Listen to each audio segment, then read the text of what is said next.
Good morning everyone. Now today we will discuss about new topic, that is method of RDN technology. That method is nothing but the how RDN technology are developed. मतलब RDN technology different steps जो होते हैं वो कैसे involve होते हैं RDN technology में, ये हम देखने वाले हैं। अब यहाँ पे अगर हम देखते हैं RDN टेक्नोलॉजी, तो इस RDN टेक्नोलॉजी में यहाँ पे सबसे इम्पोर्टेंट जो है बायोलॉजी में या बायोटेक्नोलॉजी में, इस चैप्टर में सबसे इम्पोर्टेंट अगर कोई टॉपिक होगा बायोटेक्नोलॉजी में, that is the RDNA technology, recombinant DNA technology. ये सबसे इम्पोर्टेंट टॉपिक है। कहाँ, कौन सा, किस चैप्टर का? बायोटेक्नोलॉजी। इस चैप्टर में से सबसे इम्पोर्टेंट टॉपिक है RDN टेक्नोलॉजी। अब RDN टेक्नोलॉजी इसे बोलते हैं backbone of biotechnology. That RDN technology also known as backbone of biotechnology. अब बैकबोन क्यों बोल रहे इसे? Why that RDN technology is known as backbone of biotechnology? इसे backbone क्यों बोल रहे हैं? Because it involve different techniques, it involve different tools for the formation of recombinant. R stand for recombinant. recombinant मतलब न्यू डीएनए कैसे form होता है। जैसे यहाँ पे नेचुरल वे से क्या होता है, मेल और फीमेल, जब मेल और फीमेल गैमेट यहाँ पे मिक्स होता है, ये 23 क्रोमोसोम बराबर है, हैप्लॉइड सेट मियोसिस होता है, तब ये जब ट्रांसफर होते हैं, हैप्लॉइड गैमेट जब फ्यूज होता है, हैप्लॉइड गैमेट जब फ्यूज होता है, किसके साथ फ्यूज होगा? Male gamete fuse with female gamete, मतलब यहाँ पे फर्टिलाइजेशन नेचुरल वे से ये प्रोसेस हो रही है वहाँ। अब नेचुरल वे से अगर ये प्रोसेस होती है ह्यूमन बॉडी के अंदर, इनसाइड इंटरनल फर्टिलाइजेशन बोलते हैं, तो यहाँ पे क्या होता है, क्रॉसिंग ओवर होता है, जेनेटिक मटेरियल एक्सचेंज होता है, क्रॉसिंग ओवर वहाँ पे होता है, जेनेटिक मटेरियल वहाँ पे एक्सचेंज होता है। That's why new combination containing DNA यहाँ पे फॉर्म, क्रोमोसोम के ऊपर न्यू कॉम्बिनेशन कंटेनिंग डीएनए वहाँ पे फॉर्म होता है। That's why that is known as RDNA technology. और रिकॉम्बिनेंट मतलब जैसे मेल और फीमेल रिप्रोडक्शन में गैमीट फ्यूज होता है, वहाँ पे न्यू डीएनए या न्यू क्रोमोसोम वहाँ पे फॉर्म होगा, उस प्रोसेस को बोलते हैं हम रिकॉम्बिनेशन। यहाँ पे रिकॉम्बिनेशन होगा,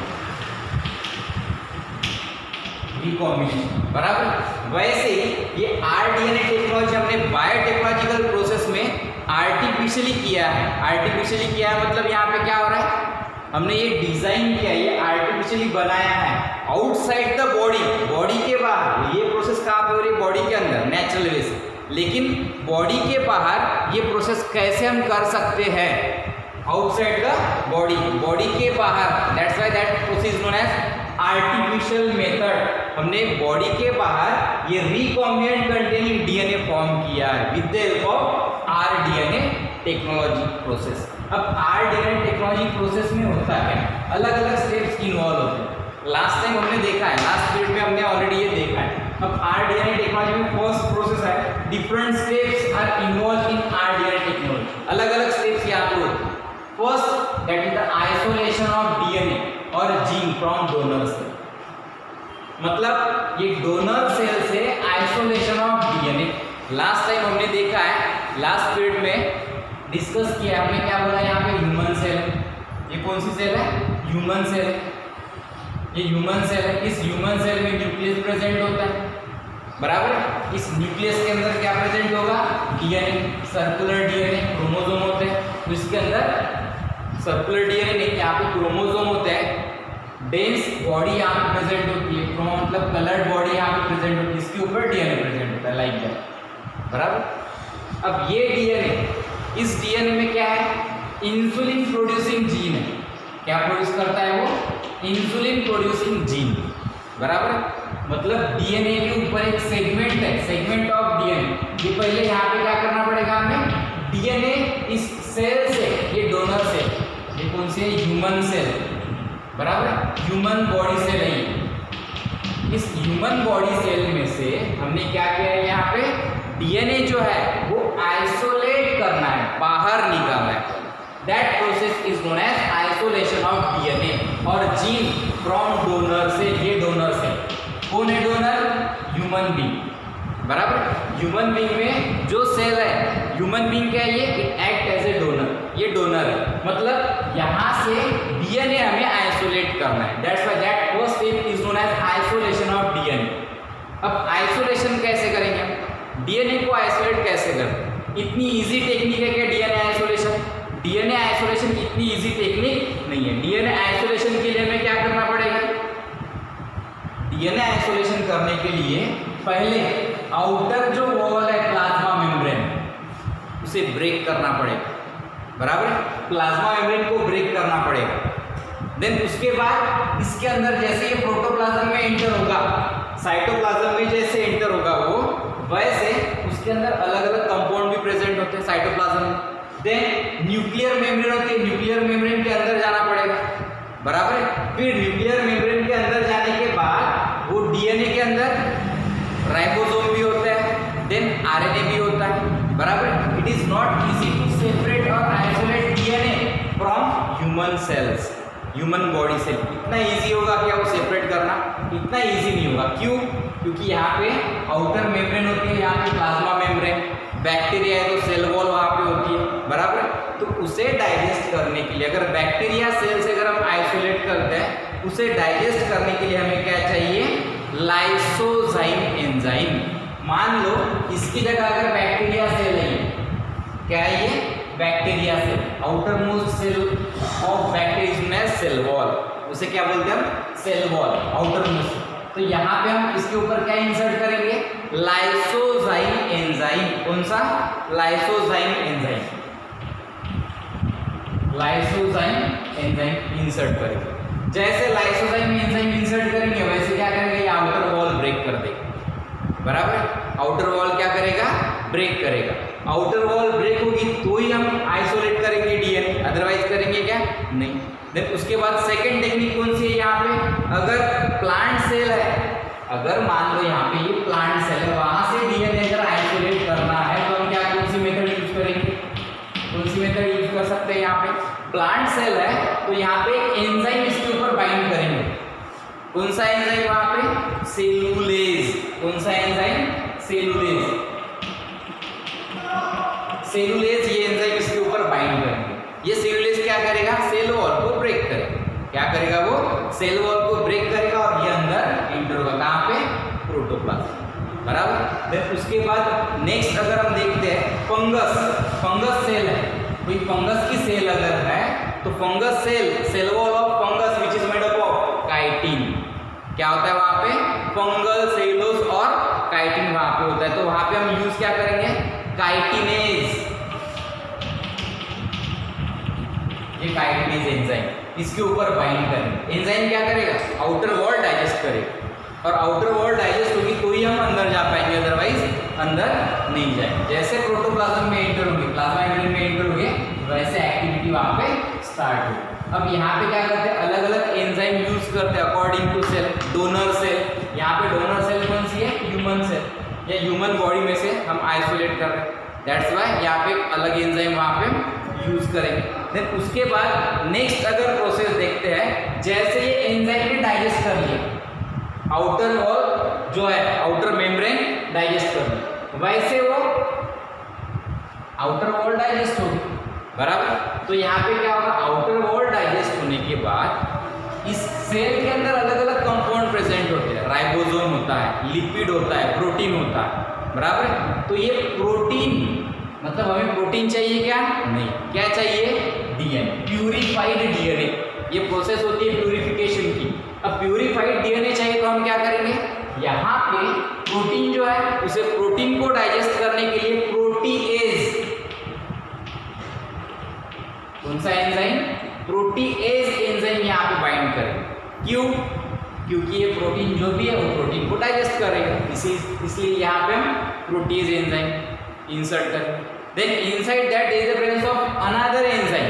अब यहाँ पे अलग अलग कंपाउंड होते, अगर मान लो यहाँ पे आरएनए है, काफी सारे आरएनए प्रेजेंट होते हैं डीएनए के साइड में, तो क्या होगा वहाँ पे? आरएनए को डाइजेस्ट करने के लिए हमने क्या किया? यहाँ पे राइबोन्यूक्लिएज। कौन सा एंजाइम? राइबोन्यूक्लिएज। ये एंजाइम इसके ऊपर बाइंड करेंगे। राइबोन्यूक्लिएज है तो ये आरएनए को क्या करेगा?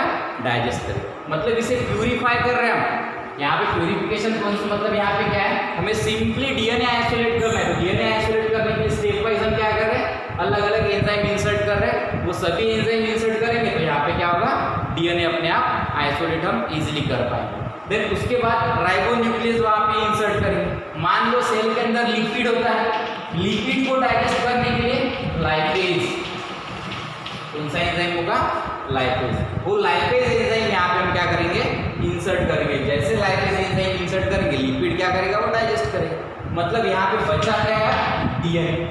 तो डीएनए हम इजीली आइसोलेट कर सकते हैं। बाद में यहाँ पे जो डीएनए है वो डीएनए हम क्या करेंगे, आइसोलेट करेंगे। लॉन्ग मॉलिक्यूल ऑफ डीएनए भी हम आइसोलेट करेंगे। ये टेक्निक है आइसोलेशन ऑफ डीएनए। और जीन, हमें जो जीन चाहिए जिसकी मल्टीपल कॉपीज बनानी है, जो जीन चाहिए यहाँ पे या जिसकी मल्टीपल कॉपीज बनानी है, वो डीएनए हम क्या कर रहे हैं, यहाँ से आइसोलेट कर रहे हैं। मतलब यहाँ पे इस मेथड में क्या हो रहा है, RNA टेक्नोलॉजी में हमें क्या चाहिए, डिजायर्ड डीएनए, फॉरेन डीएनए, जिसकी हमें मल्टीपल कॉपीज बनानी है। आइसोलेशन ऑफ डीएनए और gene from donors, multiple copy जिसकी बनानी है वो आइसोलेट करें, बाहर निकाल, बराबर। अब यहाँ पे क्या है, ह्यूमन बीइंग से हम कौन सा डीएनए आइसोलेट कर रहे हैं, इंसुलिन प्रोड्यूसिंग जीन। उस डीएनए में से वहां पे एक स्पेसिफिक क्या प्रेजेंट है, यहाँ पे स्पेसिफिक जीन है जो क्या करता है, इंसुलिन प्रोड्यूस करता है, बराबर। वो जीन हम क्या कर रहे हैं, आइसोलेट कर रहे हैं। क्यों, क्योंकि इंसुलिन प्रोड्यूसिंग जीन की हमें मल्टीपल कॉपीज बनानी है। क्या बनानी है, यहाँ पे इंसुलिन प्रोड्यूसिंग जीन की यहाँ पे मल्टीपल कॉपीज बनानी है, इसलिए वो हम क्या कर रहे हैं, आइसोलेट कर रहे हैं, बाहर निकाल रहे हैं, बराबर। ये प्रोसेस है isolation of DNA isolation process. ये इतनी इजी है कि मॉलिक्यूलर लेवल पे अगर हम डिस्कस करते हैं तो ये इतनी इजी प्रोसेस नहीं है। क्यों इजी प्रोसेस नहीं है, क्योंकि अलग अलग एंजाइम वहाँ पे यूज होते हैं। आउटर कवरिंग को रिमूव करने के लिए, न्यूक्लियर मेम्ब्रेन को डाइजेस्ट करने के लिए ribosome, then RNA, protein, lipid को डाइजेस्ट करने के लिए, सेपरेट करने के लिए, खाने के लिए, डाइजेस्ट करने के लिए अलग अलग एंजाइम वहाँ पे हम यूज कर रहे हैं। देन उसके बाद ये जो डीएनए हमने आइसोलेट किया, ये प्यूरिफाइड होगा ही, ऐसे 100% हम नहीं मानेंगे। क्यों, क्योंकि वहाँ पे कुछ कंपोनेंट, अदर कंपोनेंट भी यहाँ पे हो सकते हैं, तो उसे हम क्या करेंगे, बाद में प्यूरिफाइड करेंगे। प्यूरिफाइड करने के बाद जब ये डीएनए प्रोसेस, आइसोलेशन प्रोसेस अगर देखी होगी वहाँ में, ये अगर टेस्ट ट्यूब है, इस टेस्ट ट्यूब में ये अगर डीएनए है, यहाँ पे सेल है, सेल से हम डीएनए आइसोलेट करते हैं, तो अब ये डीएनए जो है ये कॉइल थ्रेड लाइक स्ट्रक्चर दिखता है। काफी सारे थ्रेड से आपको व्हाइट थ्रेड लाइक स्ट्रक्चर दिखता है। क्या दिखेगा इसके अंदर, काफी सारे व्हाइट थ्रेड लाइक स्ट्रक्चर होते हैं, बराबर। अगर टेस्ट ट्यूब में अगर हम करते हैं, काफी बड़ा डीएनए विजिबल नेकेड आई से हमें क्लियरली हमें दिखेगा। अब वो डीएनए निकालने के लिए, यहाँ से टेस्ट ट्यूब से वो डीएनए निकालने के लिए हम क्या यूज करते हैं, ग्लास रॉड यूज करते हैं। ये ग्लास रॉड हम क्या करते हैं, ग्लास रॉड से वो निकालते हैं, और ग्लास रॉड से उसे हम घुमाते हैं। That process is known as isolated DNA can be spooled on the glass rod. आपके किताब में एक वर्ड दिया है, स्पूल्ड, मतलब उसे हम कॉइल कर रहे हैं, बराबर। उसे क्या कर रहे हैं हम, ये आइसोलेटेड ये जो डीएनए है उसे निकालने के लिए, बाहर निकालने के लिए उसे हम क्या करते हैं, ग्लास रॉड से स्पूल करते हैं, मतलब उसे रोल करते हैं। जब वो रोल करेंगे तब अपने आप क्या होगा, यहाँ पे वो ऊपर खींचेंगे तो एक कॉटन लाइक, जैसे कॉटन दिखता है ना, उसी तरह एक कॉटन लाइक थ्रेड यहाँ से क्या होगा, रिमूव कर सकते हैं with the help of glass rod, बराबर। देन उसके बाद